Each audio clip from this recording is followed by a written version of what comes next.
Welcome to Finance Reborn. 72 hours ago, something happened that will be studied in financial history books for the next 100 years. And the fact that you're hearing about it from me instead of mainstream media tells you everything about whose side they're on. China just executed the largest precious metals acquisition in human history. 500 million ounces of silver, purchased in 72 hours, through coordinated buying across every major exchange and physical dealer on the planet. This is not speculation. This is not rumor. This is documented trading data that shows the most aggressive strategic metal accumulation ever attempted by any nation. 500 million ounces. Let me put that in perspective for you. That's 62% of total annual global mine production, purchased in 3 days by a single buyer. That's more silver than the entire COMEX registered inventory times 20, swept off the market in one weekend. That's enough silver to supply the entire global solar panel industry for 3 years, now sitting in Chinese strategic reserves. This wasn't a trade. This wasn't an investment. This was an act of economic warfare. And if you don't understand what China just signaled to the world, you're about to watch the greatest wealth transfer in history from the sidelines. Today, I'm going to show you exactly how China executed this operation, exactly why they moved with such urgency, and exactly what this means for silver prices going forward. The implications are so profound that by the end of this video, you'll understand why $200 silver is now the floor, not the ceiling. Let me walk you through exactly what happened, because the details reveal the strategic genius behind this operation. The purchase began at 9 p.m. Eastern Time on Friday, precisely when Western markets were closing for the weekend. This timing was deliberate. It ensured minimum resistance and maximum execution before Western institutions could respond.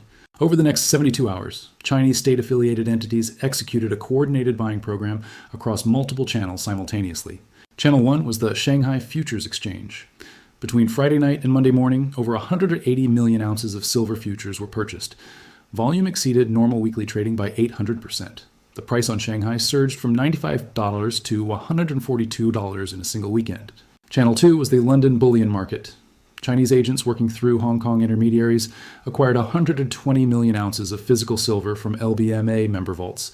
Multiple vault operators reported unprecedented withdrawal requests that depleted available inventory. Channel 3 was direct mine purchases.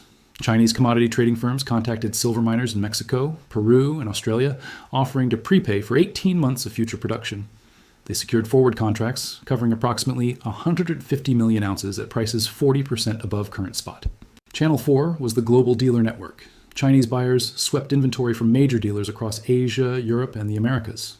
Dealers from Singapore to Switzerland reported Chinese purchasing agents buying every available ounce regardless of premium. The coordination was military grade. Multiple agencies, multiple continents, multiple channels, all executing simultaneously to prevent any single point of failure and to overwhelm the market's ability to respond. By Monday morning Beijing time, China had secured 500 million ounces, the largest single precious metals acquisition in history, executed in 72 hours, without warning, without negotiation, without giving Western institutions any opportunity to front-run or interfere. And here's what makes this truly extraordinary. They paid cash, no financing, no leverage, no counterparty risk, hard currency exchange for hard metal, and the deal was done before anyone could object. Before I reveal why China moved with such emergency urgency, I need you to do something. If you're already sensing that this event changes everything about precious metals markets, hit that like button right now. This information needs to break through the media blackout. Your engagement helps make that happen. And if you're not subscribed yet, this is your moment. Click subscribe and turn on notifications. What's unfolding is the biggest shift in global commodity markets since the petrodollar agreement in 1974. You cannot afford to miss the developments ahead. Now let me show you why China executed this emergency purchase. The emergency nature of this purchase tells you something critical. China didn't buy 500 million ounces because they wanted silver. They bought 500 million ounces because they needed silver. Urgently, immediately, at any price. Let me show you the 3 factors that forced China's hand. Factor 1 is industrial security. China dominates global manufacturing of solar panels, electric vehicles, electronics, and 5G infrastructure. Every one of these industries requires silver, and China's industrial consumption of silver has grown 23% annually for the past 5 years. Here are the numbers that explain their urgency. Chinese solar panel production alone will consume 280 million ounces of silver this year. That's up from 180 million ounces just 2 years ago. The growth is exponential. Chinese EV production requires another 90 million ounces annually. As they push toward 100% EV adoption by 2035, this number will triple. Electronics, semiconductors, medical devices, water purification, military applications, Add another 200 million ounces of annual demand.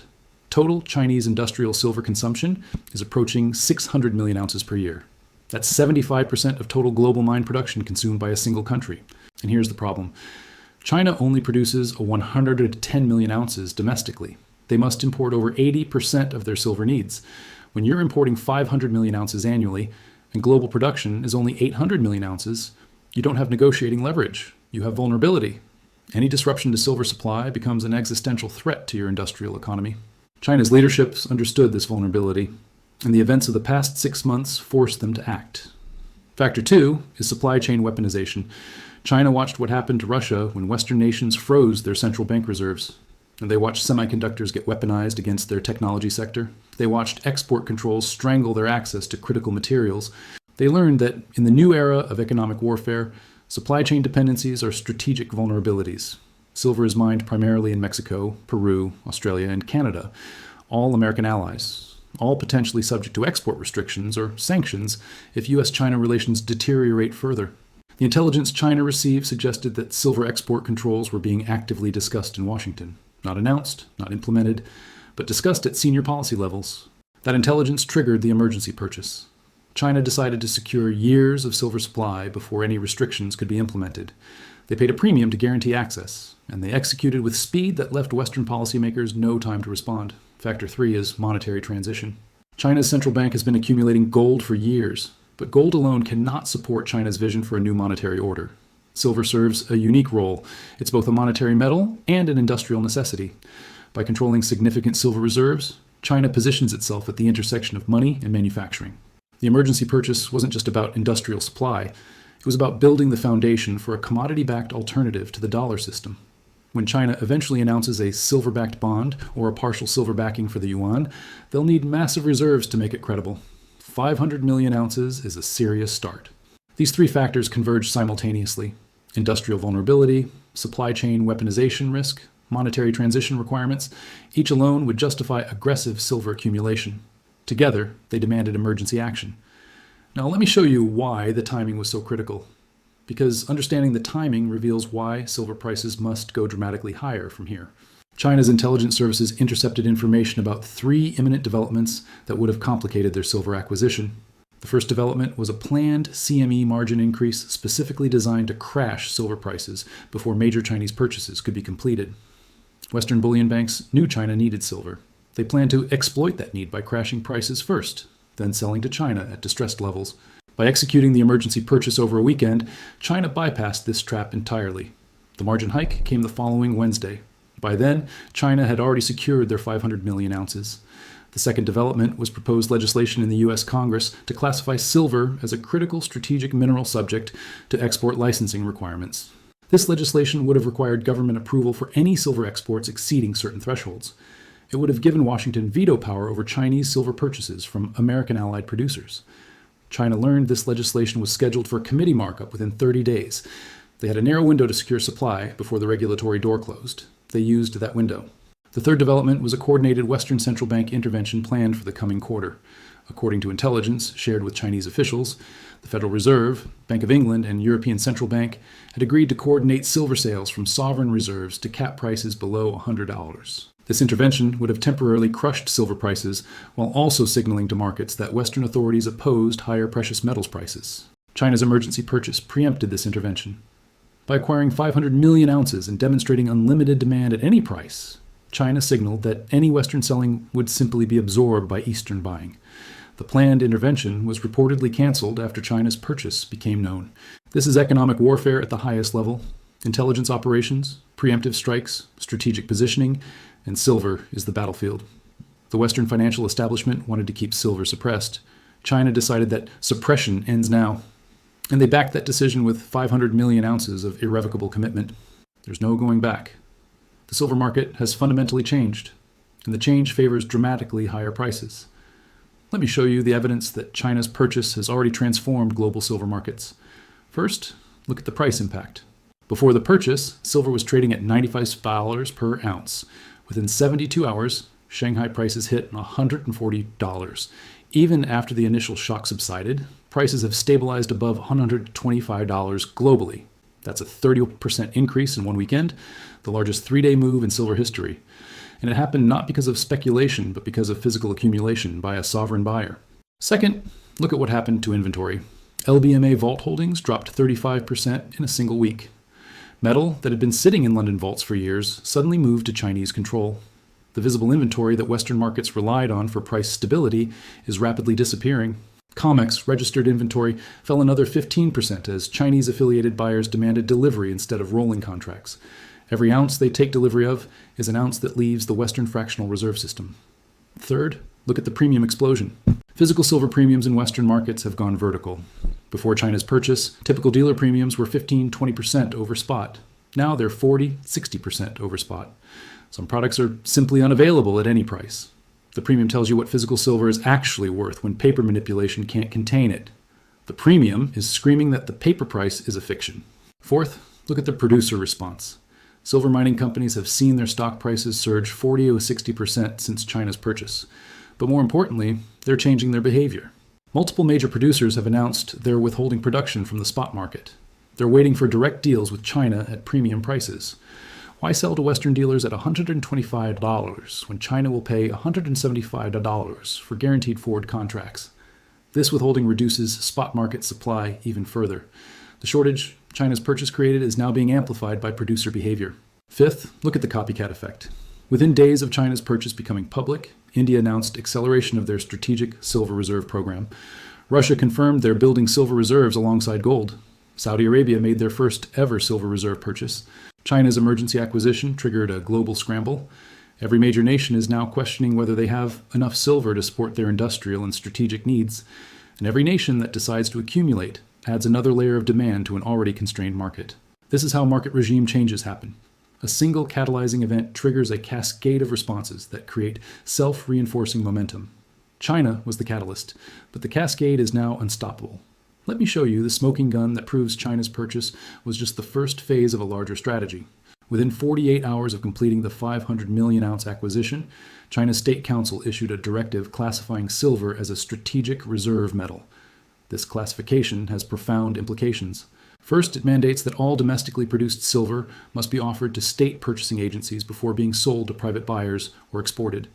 This effectively nationalizes Chinese silver production. Second, it establishes minimum silver reserve requirements for critical industries. Solar panel manufacturers, EV producers, electronics companies, they must all maintain silver inventories equivalent to 6 months of production needs. This forces the private sector to become silver hoarders alongside the government. Third, it authorizes the People's Bank of China to include silver in official reserve asset reporting. For the first time in modern history, a major central bank will officially hold silver as a monetary reserve alongside gold and foreign currencies. This directive tells you that the 500 million ounce purchase wasn't a one-time event. It was the beginning of systematic, state-mandated silver accumulation that will continue indefinitely. But here's the truly explosive detail. Buried in the directive's annexes is a target number. China intends to accumulate total silver reserves of 2 billion ounces by 2030. 2 billion ounces? That's 2.5 years of total global production, held by a single nation for strategic purposes. The 500 million ounces they just purchased is only 25% of their target. They have 1.5 billion more ounces to acquire over the next 6 years. At current prices, that's $187 billion of additional silver demand coming, in a market that was already in deficit, from a buyer with unlimited financial resources and strategic determination. This is not speculation about what might happen. This is documented policy from the world's second largest economy. The buying isn't slowing down, it's accelerating. And every financial analyst, every bullion bank, every Western institution that thought they could keep suppressing silver is staring at this number wondering how they survive. Now, I know some of you are skeptical. You're thinking that these numbers are too extreme, that China couldn't really accumulate this much silver, that something will stop them. Let me address these objections. Objection 1, where would 2 billion ounces come from? There isn't that much available silver. My response, that's exactly the point. There isn't enough silver available at current prices. Prices must rise high enough to unlock supply. At $300 or $400 per ounce, silver recycling becomes economically attractive for applications that currently don't recycle. At those prices, marginal mines become profitable. At those prices, existing holders are tempted to sell. The supply will come, but only at dramatically higher prices. Objection 2. Western nations will intervene to stop China's accumulation. My response? How? China is paying market prices through legal channels. They're not stealing silver, they're buying it. The only way to stop them is to sanction silver sales to China, but that would require sanctioning Mexico, Peru, and Australia, America's own allies. It would require sanctioning every bullion dealer and refiner who sells to Chinese buyers. The logistics of stopping China's silver accumulation are impossibly complex. Objection 3.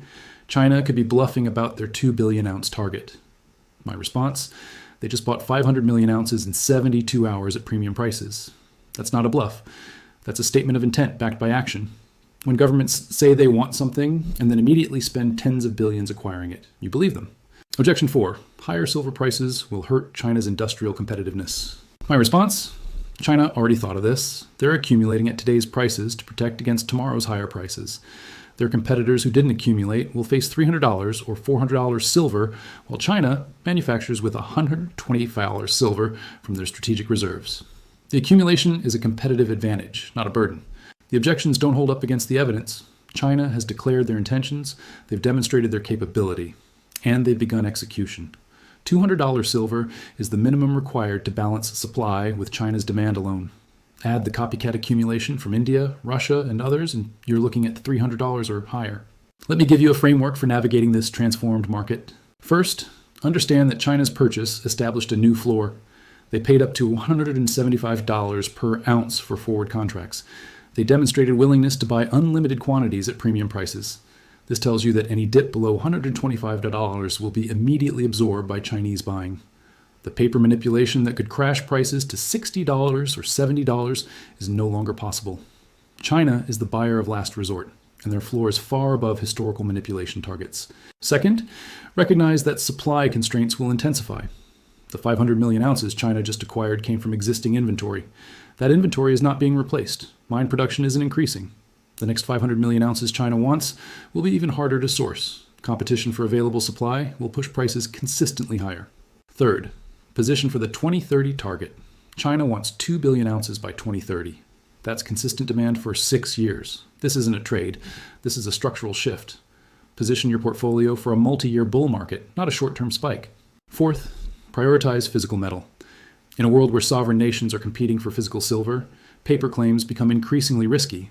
If COMEX runs out of delivery inventory, futures contracts become worthless. If ETFs can't source metal, they trade at massive discounts to NAV. Physical metal in your possession has no counterparty risk and cannot default. Fifth, watch for the copycat cascade. Every nation that announces silver accumulation adds fuel to the fire. India, Russia, Saudi Arabia have already started. Watch for announcements from Japan, South Korea, Brazil, Indonesia. Each new accumulator validates the thesis and accelerates the price rise. China fired the starting gun. The race for silver has begun. Your only question is whether you're positioned before the price fully reflects the new reality. Here's my question for you, and I want to see this discussion explode in the comments. Do you believe China's 500 million ounce purchase represents the beginning of a new era for silver? Or do you think Western institutions will find a way to respond and restore the old price suppression regime? I've shown you the evidence, the purchase data, the strategic directive, the 2 billion ounce target. But your perspective matters. What did I miss? What factors could change this trajectory? Drop your thoughts below, share your analysis. And if you're already repositioning your portfolio based on China's move, tell us what you're doing. This community benefits from shared intelligence. Let me leave you with the most important point. China just executed the largest precious metals acquisition in human history, 500 million ounces in 72 hours, paid in cash, with a documented target of 2 billion ounces by 2030. This wasn't an investment. This was a declaration. A declaration that China will no longer accept Western paper price suppression. A declaration that physical silver has strategic value that transcends financial market manipulation. A declaration that the rules of the precious metals market have permanently changed. Western bullion banks can sell all the paper contracts they want, but they cannot create physical silver. And China has made clear they will buy every physical ounce available at prices the paper market never imagined. The floor is established. The trajectory is set. The only question is how quickly prices reach the new equilibrium. This is finance reborn. China just bought 500 million ounces in 72 hours. They want 2 billion ounces by 2030, and they have unlimited resources to achieve their goal. If this breakdown helped you see what just changed in global silver markets, hit that like button, subscribe to the channel, and share this with everyone who needs to understand the magnitude of what just happened. Stay sharp, accumulate physical, and I'll see you in the next one.